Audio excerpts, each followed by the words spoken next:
गोविंद वधु वंशी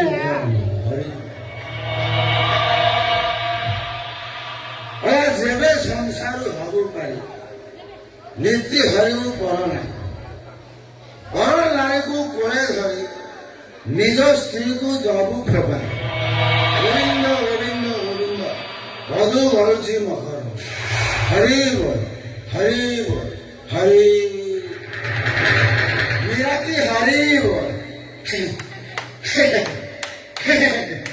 मीरा आशा आय आय आय मीरा पर की हवा आशा बुझला मीरा ये जो डांस गाना झियो गुड़ा ना ये सेक्सी सेक्सी मस्त मस्त अरे पतली कमर किछि न जो टच कले खाली महुआ खाली महुआ महुआ खाली महुआ महुआ चांडामुळी मु तो स्वामी मते हात उठे मारतो ना आज छाडी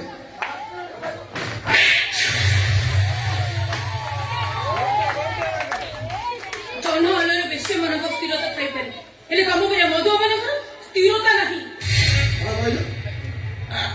मु मधुआ मो कथारे स्थिरता नाही का कहू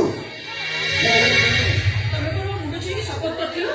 ठाकुर मते की शपथ करथिलो मधु पीबल बनी एबे से काम काहे की करछ से बेसी मन मखु जाउछ दिन रात मधु पी के पुडी के रहउछ एइटा होछ तम प्रतिश्रुति मो प्रतिश्रुति बाला मु तो बेतीरे बसी बाइछि आ सारा जीवन पाखे रखी बोली कथा देछि तू मो स्वप्न तू मो स्त्री मु तो स्वामी आओ स्वामी ई स्वामी तमे मोर हां भेरी गुड स्वामी आउ रे केबो जे दिन रात मते बुडी के होछि से होछि मोर स्वामी तमर भितर कोन संपर्क अछि कहलो संपर्क नाही सेई संपर्क नाही बोल तो मो गाले ठाई ठाई दिना बसै आ कोन कन्यारी विष दे मार्केल मन बुझला मीरा तमर गोटाए दोष मोर सबु शेष हाँ तमें माइल बोली मुझे किसी कहली ना आउ जे छाती उपर चढ़ दे था मीरा राति बेला मत माइल तू क्या कहबू मु क्या कह जा से शोई पड़ू जा ना मु सोइबिनी तमु भलो नष्ट चरित्र हिनको मु बदर पके देबी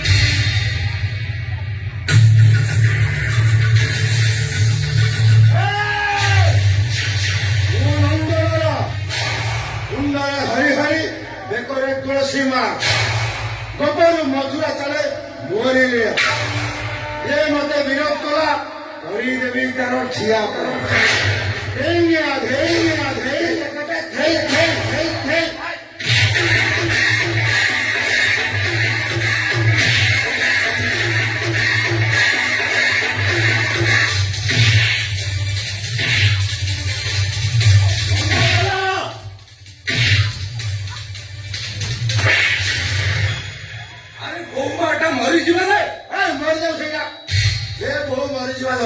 चरित्रहीन नारी स्वामी को हाथ उठे माग छाड़ी मारते मानक चरित्र को संहार करने पूर्व निज चरित्र को सम्मान कर अरे भाई तू आज कोर्ट निर्देश कला नईले मत फांसी देखा फांसी केपा केपा खेला तू मो भाई टी मो रक्तर भाई तू हाँ तू कौन मो पटिया नई ता पटिया हो बुझीगली बुझीगली ए तम भितर किसी गोटे भित्री संपर्क बासना हो अरे नंदलाला तू बहुमा मो चरित्र को तू सन्देह कर तू सन्देह कौन करी ए सत कथा मतलब डल डल देखा कौन देखा ए तम भितर किसी गोटे भित्री संपर्क अच्छे कि संपर्क अच्छी पचारू कि संपर्क अच्छी पाप संपर्क अच्छी संपर्क अच्छी बोली तो मो तू ठाई ठाई दिला मांगरा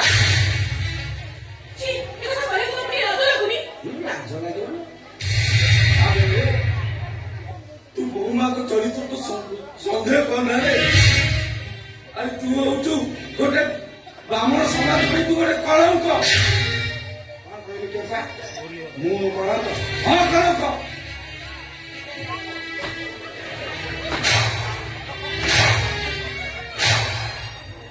କେମ୍ପା ତତେ ପିତାଶ୍ରୀ ଠିକ କହନ୍ତି ଅଲେଖେଣା ହତ ଲେଖେଣା ଜାଣିଲୁ ତୋର ଆଜି ସେ କେମ୍ପା କୋଣରେ ମୁଁ ତୋତେ ଆଜି ମୁକ୍ତି କରିବି ଆଉ ସେ କେମ୍ପା ଥବ ତତେ ଭଲ କଥା କହିବି ତତେ ଆଜି ମୁଁ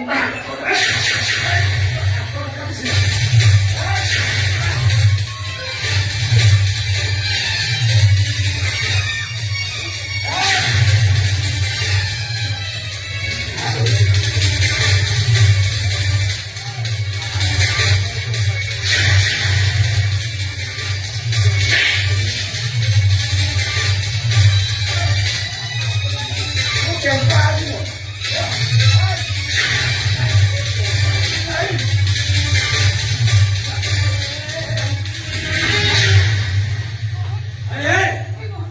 କେବେ ବସୁ ପରା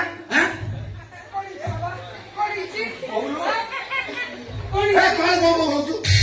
ମା ପୁଅ ଦିଟା ବେଳେ ନାଟ ବସନି ସବୁ କଣ ଅଛି କହୁନୁ କଣ କହିବି ମନା କରୁଛି ମତେ ସଂସାର ଭିତରେ ପୁରାବି ଏ ସଂସାର ଦେଖିଲେ ମତେ ଡର ମାଡେ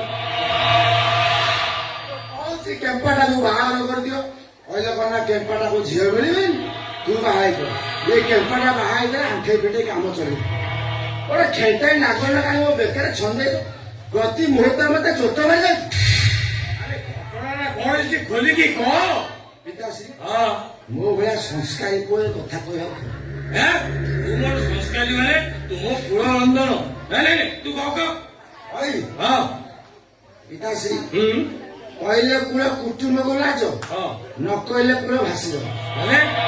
ପିତାଶ୍ରୀ ହଁ ଆମର ଏ କେମ୍ପା ହଁ ଆଉ ଇଏ ସ୍ୱର୍ଣ୍ଣ ଚମ୍ପା ହଁ ଇଏ ଦିଟା ଭିତରେ ପାପ ସମ୍ପର୍କ ଅଛି ମିଛ କହୁଛୁ ତମେ ମାନେ ମିଛ କହୁଛୁ ତୁ ନାଇଁ ସୂର୍ଯ୍ୟ ଚନ୍ଦ୍ର ଦେହରେ ହୁଏତ କଳଙ୍କ ଯାଇପାରେ ହେଲେ ମୋ ମୁହ ଦେହରେ ଟିକେ ବି କଳଙ୍କ ନାହିଁ କଳଙ୍କ ନାହିଁ तो के बापुआटा कଣ ତୁ ଆମ ଚାଉଳା ଦରକାର ଲୁକା ମୋ ଉପରେ ତ ମିଛ କହୁଛି ଓ ମୁଁ ମୋ ନନ୍ଦନଲାକୁ ଠିକ ଜାଣିଛି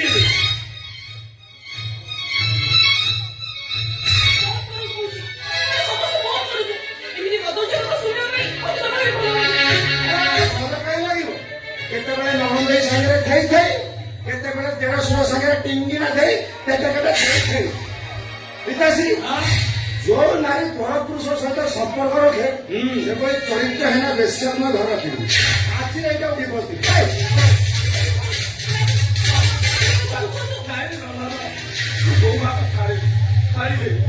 ମୁଁ କାନ ଧରିକି ତାପଡ଼ା ମାରି ଯାଉଛି ତୁ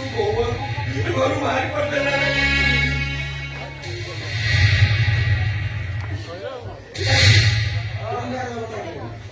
ବ୍ୟବସ୍ଥା କରିବା ବୋପା ପାଖକୁ ପଳା ଆରେ ଅବୁଧା ପୁଅ ମୋର ବୁଝିବଣି ଜମାରୁ ଆରେ ଭଲ ହବ ତୁ ଏ ଘର ଛାଡ଼ି ଚାଲିଯା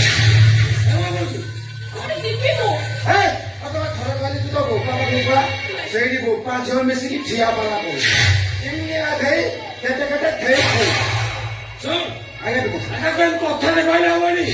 ଆଉ ତା ବେକରେ ବଳ ଲଗା ଦେଇ ଘରୁ ବାହାର କରିଦେ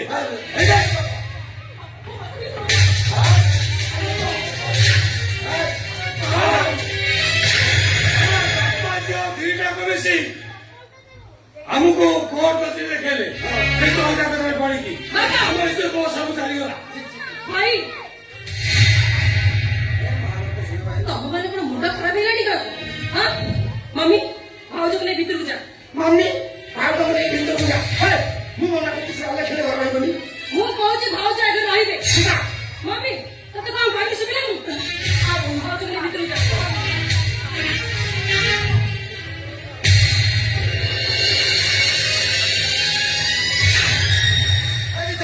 ସେ ଅଲେଖିଲେ ଘର ରହିଲେ ମୁଁ ରହିବିନି ମୁଁ ପାଗଳ ହେଇଯିବି ଭାଇ ତୁ ସୋସିଆଲ ମିଡିଆ ଦେଖୁନୁ ବୋଧେ ତତେ ନିର୍ଦ୍ଦୋଷରେ ଖଲାସ କରିଥିବା ଜଷ୍ଟିସ କେମିତି ଟ୍ରୋଲ ହଉଛନ୍ତି ପଢି କେସ୍ ପଢି ଦେବୀ କେସ୍ ବି ସୋସିଆଲ ମିଡିଆରେ ଭାଇରାଲ ହବାର ଲାଗିଲାଣି କେତେବେଳେ ବି ଏ କେସ୍ ଟା ସିବିଆଇ ହାତକୁ ଯାଇପାରେ ମୀରା କେତେ କେତେ ଟଙ୍କା ନବ କହ ଆମେ ସେ ସୋସିଆଲ ମିଡିଆଟାକୁ କିଣିଦବା।